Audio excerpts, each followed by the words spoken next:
Hello, how are you?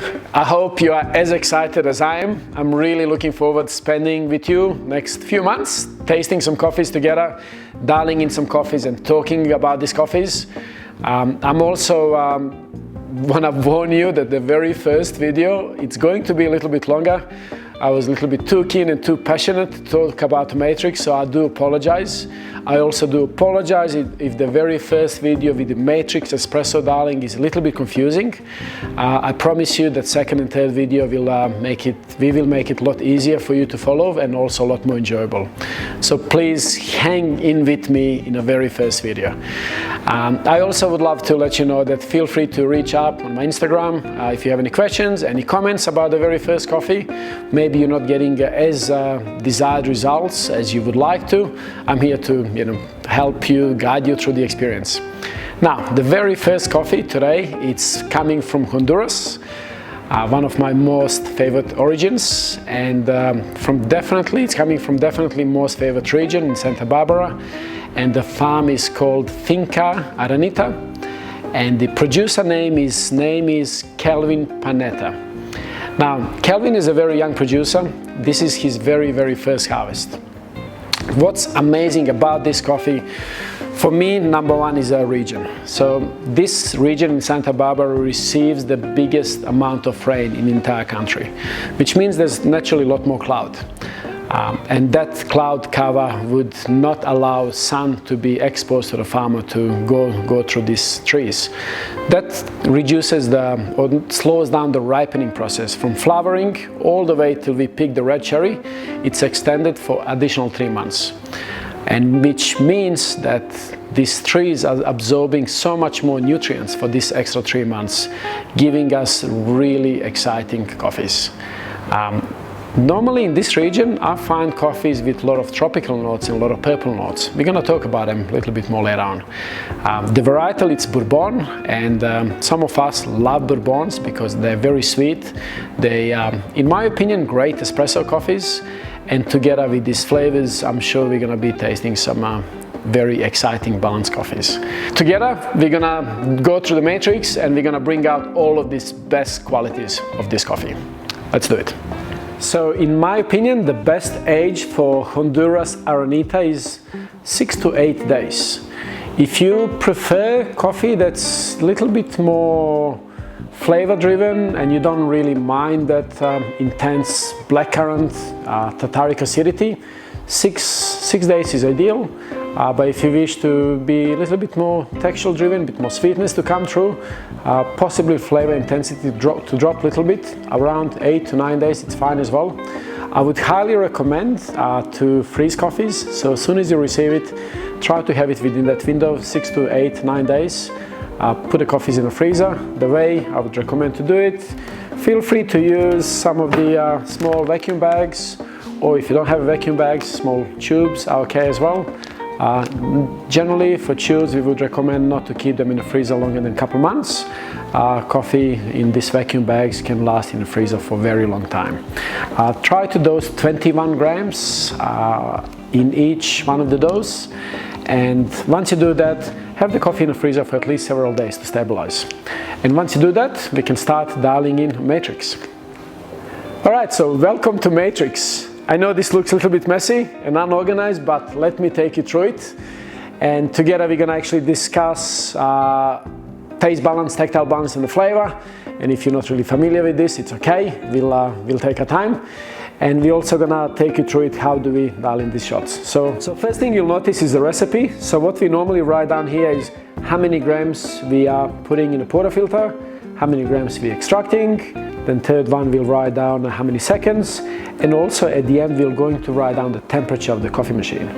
And we're going to be changing these variables one by one to get to the desired result. Now a little bit about the taste. What I always look for, when we're looking at the taste balance, not necessarily only intensity of sweetness, acidity or bitterness, but more importantly how it holds together. And some coffees, we are okay to have a high acidity and lower sweetness as long as it works and as long as that's what's been intended to do. But we always try to keep this bitterness on medium to low. And we're going to be writing down some flavor brackets and intensity of the flavors. What I normally like to write is what are we tasting? For example, chocolate. Next to that chocolate, we might put down 1 tick, 2 ticks or 3 ticks. If we put 1 tick, that also means that that's low intensity, 2 ticks medium intensity, and 3 ticks is highest intensity. And that really helps us so we don't lose ourselves in this matrix and by understanding exactly what's written. And the final one, tactile balance. How does it feel, the way or texture on the palate? Is it rough, round, smooth? The weight of the coffee, low weight, medium weight, high weight, fluffy, and more importantly, in my opinion, finish. Is it dry, sweet or long? In my opinion, what normally happens when we're dialing in the espressos with a lot of us, we have a common issue with really high acidity, high bitterness, and finishes fairly rough. So they are normally the things that I would always look for and try to avoid and see how we can get away from it. You can see here there's 4 different lines in the matrix. So depending on what coffee tastes like, we might decide to change variables. The way we're going to be changing the variables, we change 1 thing at a time. So if we feel that maybe we have too much body or too little body, we possibly will be looking at the dose. So one first coffee we might have a bit lower dose, medium dose and higher dose. But we do not change the other variables. And then out of these 3 coffees, we pick the coffee that gives us the best mouthfeel. And then we go to the next line. Maybe we have a problem with the acidity. And if we have issue with the acidity, we'll be looking at the length of the shot. Maybe 40 grams, 38 grams, 36 grams. And we'll actually see what's the most ideal ratio to give us best balance in the acid. And finally, in this line, we might be deciding to do small micromanagement, whether we want to see coffee extracting in 22 seconds, 26 seconds, or 28 seconds. Now, if it happens that the best tasty coffee is 28 seconds, then we're going to repeat the process again. We're going to go 28, 30, and possibly 32 seconds with the same recipes. So what we're trying to do with every section, we're trying to lock in best recipe and take what's best from a matrix 1, matrix 2, matrix 3 till we come up to the final destination. So that's exactly what we're going to do in each one of these courses today.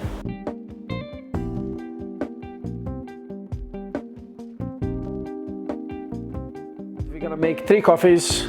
We'll yield the same grams out, so 40 grams out within 26 seconds. But more importantly, the first coffee we're going to make it 19.5 grams in, second one 20 grams in, and third one 20.5 grams in. Because with this, I really want to find out what's the best weight. How do I really want this coffee to sit on my palate? Once I find the most pleasant weight, we're going to lock it in and then we're going to move on to next chapter.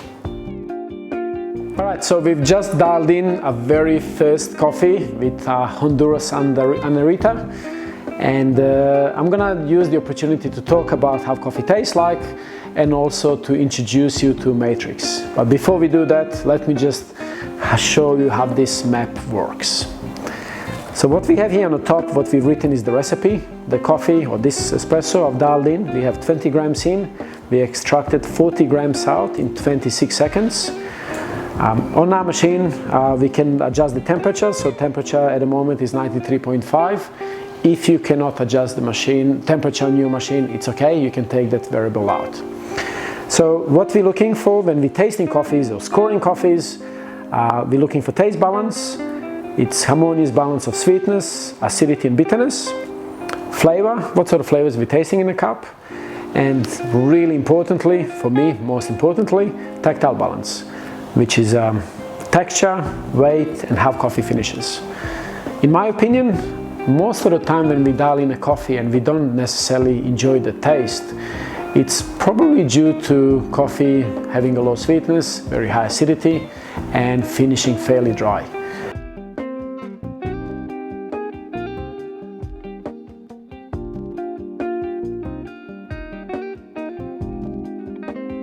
Now that we've locked in 20.5 grams, the only difference now we're making is the length of the shot. The first coffee that we've tasted, 41 grams out, tasted again, same as before. But when we've tasted the second coffee, which is 42.5 grams out, we've noticed that flavor is opening, which was a good sign. We noticed more tropical notes, but we've also noticed that these tropical notes were fighting a little bit with this caramel and toffee. So we still got quite a few of these heavier compounds. They were nice, but we felt they were dominating the cup a little bit. And when we tasted 44 grams out, wow, coffee was in a perfect balance. And this actually, I managed to get a few goosebumps. We managed to get this beautiful pineapple, but this pineapple now turned into baked pineapple, really sweet. Laches were super ripe laches, that it's a tribute to Santa Barbara Mountain, very special region, super slow ripening, giving us these amazing laches. And finally, we suddenly got these beautiful dark grapes. It reminds me of muscatel grapes, very, very sweet. When we've tasted the coffee several times, and especially when it was cooling down, it was just giving us more of these flavor intensities that were, really high level and super high quality. Not necessarily fresh fruits, but more like baked, ripe, stewed fruits, which is something what I love about espresso, because that sort of combination of flavors made sure that coffee is in a perfect balance, which is what we were hoping for in a stage one in the matrix. But it also has opened up these beautiful flavors. That's a huge tribute to the varietal, Bourbon varietal, it's very sweet, as we mentioned earlier, and also Santa Barbara, super slow ripening, giving us these beautiful tropical notes that we love so much.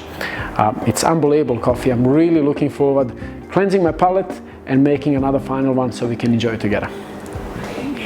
It's time to enjoy Ana Rita. It's a very different approach when I'm actually tasting coffee behind the matrix bench. Back then we're just looking what's wrong. But now that we know hard work is done, coffee's in the freezer, recipe is dialed in, we can together keep enjoying this coffee day by day. What I found with this coffee is as it sits, and the longer it sits in a cup, it actually gets better and better. So please, I know it tastes great, but don't drink it right away. Let it sit, 1 minute, 2 minutes and 3 minutes, and you'll notice how it's getting sweeter, and these tropical and grape notes are really coming up front on the palate nicely. This concludes the very first sharing session. I do apologize for going a little bit longer on the matrix, but I felt it was really important that we go through some fundamentals and some of the basic things. Next video is going to be a bit shorter. We're also going to talk about some other interesting barista techniques that can help you to improve next coffee and also other coffees. I have enjoyed dialing this coffee together with you. I have enjoyed, tasting this coffee a lot. And every time when I taste Honduras, Santa Barbara, the particular case, this Ana Rita coffee, and when I can taste these beautiful tropical notes, it really takes me to the mountain. I have a farm there, very close to this farm, called Finca Betty, and waking up in the morning or even being there during the day and being surrounded with the clouds and looking at these trees, and sometimes these trees would ripen in February, in March, April, May, like they have a 8, 9, 10 months ripening. It's a really tribute to what we're tasting now. Super slow ripening, cloud covers, we get these tropical notes.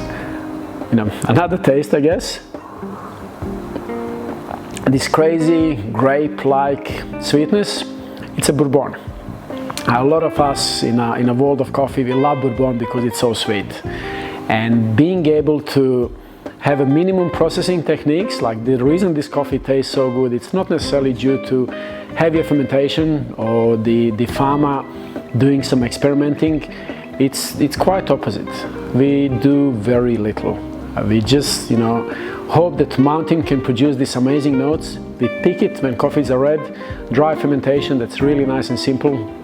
And of course, together with the matrix, we can enjoy some of the most amazing coffees that I have tasted this year in 2020. I hope you enjoy it also. Thank you very much.